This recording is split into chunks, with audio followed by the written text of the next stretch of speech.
Assalamualaikum warahmatullahi wabarakatuh. Halo semuanya, kembali lagi bersama saya Andi Setiawan SPD. Perjalanan menuju kebebasan finansial seringkali terasa berat dan butuh waktu yang lama. Tapi tahukah kamu bahwa perubahan kecil bisa membawa dampak yang besar? Micro habit atau kebiasaan mikro dalam keuangan adalah langkah-langkah kecil yang terukur yang dilakukan secara konsisten untuk membangun sebuah kebiasaan keuangan yang sehat. Misalnya, menyisihkan 10.000 setiap hari untuk ditabung, mencatat pengeluaran mingguan, atau mengatur budget makan setiap bulan. Kebiasaan mikro kecil ini mungkin terlihat sepele di awal, namun jika dilakukan secara terus-menerus dapat membawa perubahan besar dalam pola pikir dan perilaku keuangan kita.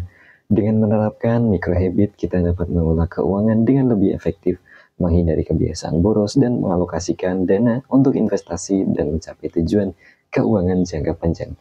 Micro habit juga membantu kita untuk lebih disiplin dan konsisten dalam mengelola keuangan, karena langkah-langkah kecil yang dilakukan secara teratur akan membentuk pola kebiasaan yang baru. Jadi jangan remehkan kekuatan micro habit yang kecil ini dalam mencapai sebuah kebebasan finansial yang kita impikan bersama.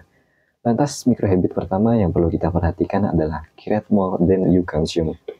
Create more than you consume adalah prinsip dasar yang dapat mengubah hidup kita, terutama dalam ranah kesejahteraan keuangan. Prinsip ini menekankan pentingnya menciptakan nilai lebih daripada hanya mengkonsumsi atau menikmati hasil karya orang lain.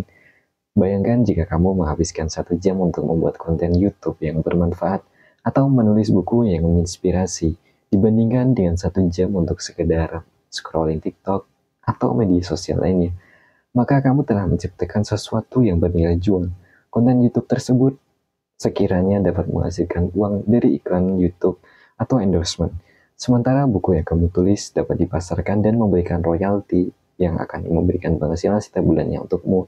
Semakin banyak kamu menciptakan hal-hal yang memiliki nilai jual, semakin besar pula potensi kamu bisa meningkatkan penghasilan dan mencapai kesejahteraan keuangan di masa yang akan datang. Tidak hanya konten YouTube atau buku, kamu bisa menciptakan berbagai macam hal, seperti produk handmade, jasa desain, kursus online, aplikasi mobile, dan lain sebagainya. Kunci utamanya di sini adalah kreativitas dan inovasi dalam menghasilkan sesuatu yang dibutuhkan oleh orang lain dan memiliki nilai jual yang tinggi. Dengan menerapkan prinsip create more than you consume, kamu tidak hanya akan meningkatkan kesejahteraan keuanganmu, tetapi juga bisa mengembangkan potensi diri kita yang terpendam, meningkatkan keterampilan, dan bisa memberikan kontribusi positif bagi masyarakat. Jadi, mulailah dari sekarang untuk bisa menciptakan sebuah nilai lebih daripada hanya mengkonsumsi. Gunakan waktu dan energi kita untuk menghasilkan sesuatu yang bisa bermanfaat untuk orang di sekitar kita dan bernilai jual. Dan lihatlah bagaimana hidupmu akan berubah menjadi lebih baik semakin harinya. Lantas kedua adalah create a distance with wrong people. Ada pepatah yang mengatakan kamu adalah rata-rata dari 5 orang yang paling sering bergaul denganmu. Pepatah ini menegaskan betapa pentingnya lingkungan pergaulan kita dalam membentuk sebuah karakter dan kepribadian kita. Jika kamu sering bergaul dengan orang-orang yang suka membicarakan keburukan orang lain, terjebak dalam hedonisme, atau memiliki kebiasaan-kebiasaan negatif lainnya, maka sadar atau tidak sadar, kamu akan mulai menormalisasi hal tersebut, menyerap energi negatif dari mereka. Oleh karena itu, penting bagi kita untuk create distance with wrong people atau menjaga jarak dengan orang-orang yang memberikan pengaruh buruk dalam hidup kita. Sebaliknya, kelilingilah dirimu dengan orang-orang yang positif, inspiratif, dan mendukung pertumbuhanmu. Carilah teman yang pandai memecahkan masalah, problem solving, memiliki visi untuk membangun kekayaan, building wealth, dan selalu bersemangat untuk mengembangkan diri. Dengan bergaul dengan orang-orang seperti ini, kamu lambat laun akan termotivasi juga untuk bisa menjadi pribadi yang lebih baik, lebih bijaksana, belajar dari pengalaman mereka, dan bisa mendapatkan dukungan untuk mencapai tujuan-tujuan hidupmu. Tidak ditertawakan. Lingkungan pergaulan yang positif akan memberikan dampak yang cukup besar dalam perjalanan hidupmu. Memang tidak mudah untuk memilih teman dan lingkungan pergaulan, terutama jika kamu sudah terlanjur berbaur dan dekat dengan orang-orang yang memiliki pengaruh negatif. Namun demikian, demi kebaikan dan pertumbuhan dirimu, penting untuk berani menjaga jarak dan mencari lingkungan pergaulan yang lebih sehat. Ingatlah bahwa kamu bertanggung jawab atas hidupmu sendiri, dan kamu berhak untuk memilih lingkungan yang mendukung kamu untuk bisa menjadi versi terbaik dari diri kamu sendiri. Selanjutnya, micro habit yang penting adalah Learn something new about money every week.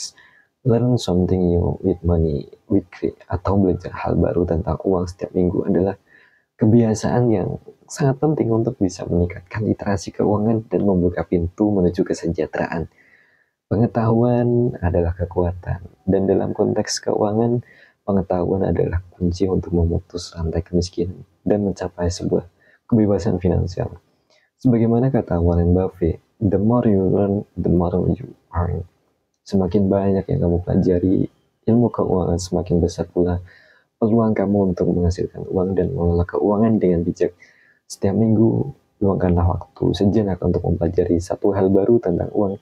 Mungkin kamu bisa membaca buku tentang investasi, membaca satu bab atau dua bab di dalamnya dalam satu minggu, mengikuti webinar tentang perencanaan keuangan, atau mendengarkan podcast tentang tips-tips mengelola uang dan membayar hutang. Pelajari juga keterampilan yang berhubungan dengan keuangan, seperti negosiasi, cara meningkatkan penghasilan, learn about new skill, atau bagaimana menghindari jebakan finansial, bagaimana bisa menghindari jebakan-jebakan yang menggerus keuangan kita. Pengetahuan ini akan sangat bermanfaat dalam mengambil keputusan keuangan yang tepat dan mencapai tujuan-tujuan keuangan kita di masa depan. Dengan terus mempelajari hal-hal baru tentang uang, kamu akan semakin percaya diri dalam mengelola keuanganmu. Kamu akan lebih mudah mengenali peluang-peluang keuangan, menghindari resiko tertipu, dan mencapai kesuksesan finansial. Insya Allah, ingat, investasi pada pengetahuan adalah investasi yang paling berharga. Karena pengetahuan akan terus bertambah dan memberikan manfaat jangka panjang untuk kepribadian kita. Jadi, jadikanlah belajar tentang uang sebagai sebuah habit mingguan, dan lihatlah perubahan positif yang akan terjadi dalam hidup kita, dalam kehidupan keuangan kita. Terima kasih sudah menonton video ini sampai habis. Semoga informasi yang telah saya sampaikan bisa bermanfaat dan menginspirasi. Jangan lupa untuk like video ini jika kalian suka, komen di bawahnya untuk berdiskusi lebih lanjut atau memberikan pendapat atau pertanyaan, dan subscribe channel ini agar tidak ketinggalan video-video edukatif lainnya. Terima kasih telah menonton. Saya Adi Setiawan SPD. Assalamualaikum warahmatullahi wabarakatuh. Sampai jumpa di video selanjutnya.